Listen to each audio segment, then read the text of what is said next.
Pets bring joy and companionship into our lives. Kaya dapat may tamang kaalaman tayo sa pag-aalaga para maging healthy at masaya sila. Hindi lang tayo. Ngayong araw makakasama natin si Leonard Hernandez o si Kuya Onard para ibahagi ang tips sa proper care ng African lovebird. Magandang umaga, Kuya Onard. Good morning, ka-RSP. Kasama natin yung ating mga African lovebird. Ano mga pangalan itong mga lovebird mo? Si Krista at Marshall. Krista Krista Marshall. and Welcome Marshall. to Rise and Shine Pilipinas. Kaya Onard, simulan natin. Ano po ba yung African lovebird at bakit ito patok na alaga? Madali silang alagaan, then madaling paramihin, then masunurin pa sila. Okay. Tapos ano yung kailangang environment nila? Kailangan ba lagi nakakulong o pwedeng... Indoor, outdoor pwede sila. Okay. Then pinaka mas maigi, syempre, naka-aviary sila sa indoor para maalagaan maigi. Kasi ang worry ng ibang mga kababayan natin, mga ka-RSP natin, pagka nag-alaga ka ng ibon, baka makawala, lumipad sa malayo, hindi na bumalik. So paano yun? Paano? Yun, dapat yun maiwasan kasi 7 days lang sila mabubuhay sa labas.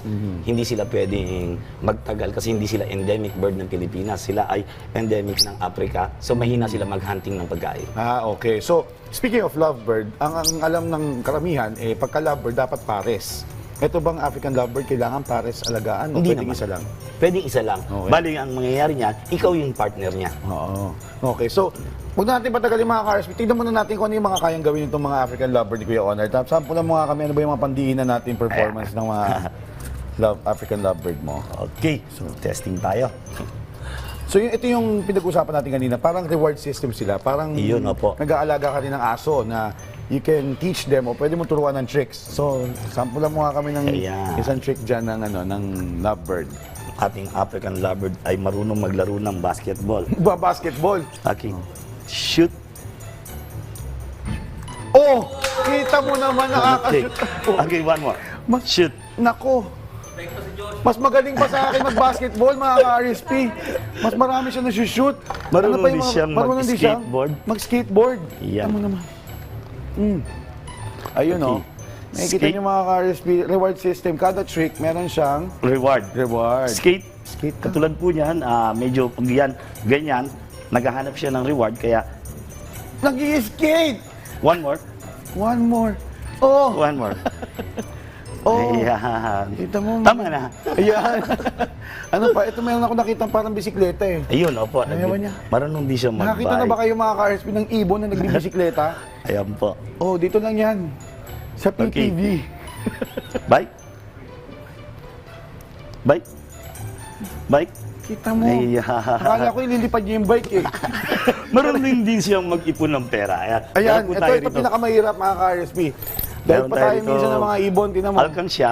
May Tapos alkansya siya. meron tayong coins na 5 piraso. Pero reward system nga siya. Kailangan bigyan natin muna ng reward. Oo. Okay.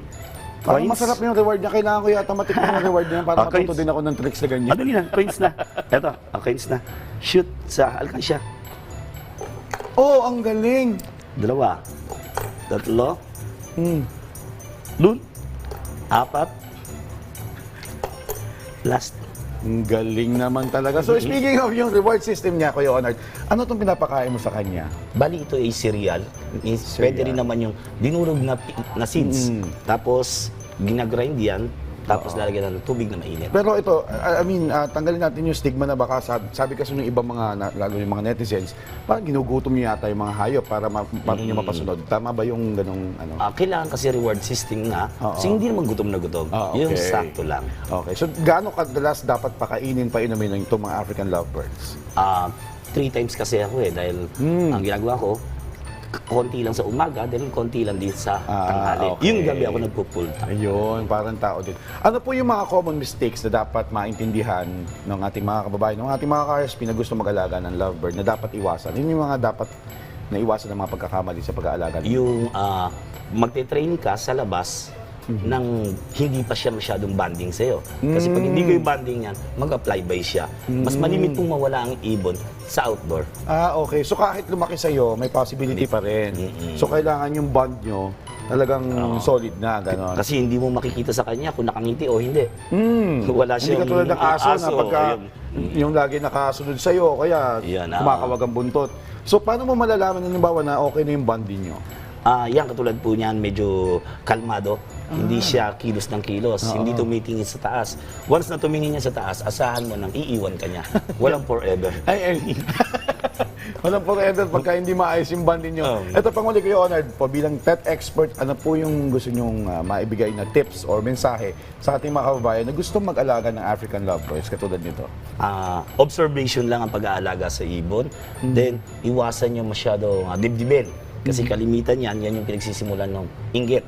Okay. Kasi nga, mas magaling siya, mas magaling. Dapat, kung ano yung nagagawa niya, gawin mo na lang.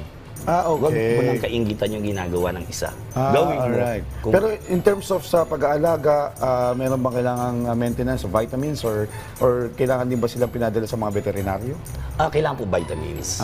Katulad okay. niya na, marami namang vitamins na nabibili. Then, siyempre, focus lang talaga. Kailangan tingnan nyo dahil nga, ang ibon, kapag tumayo po yung balahibo niya, ibig sabihin niya may sakit yan. Then yung pupo niya, lagi niyang babantayan.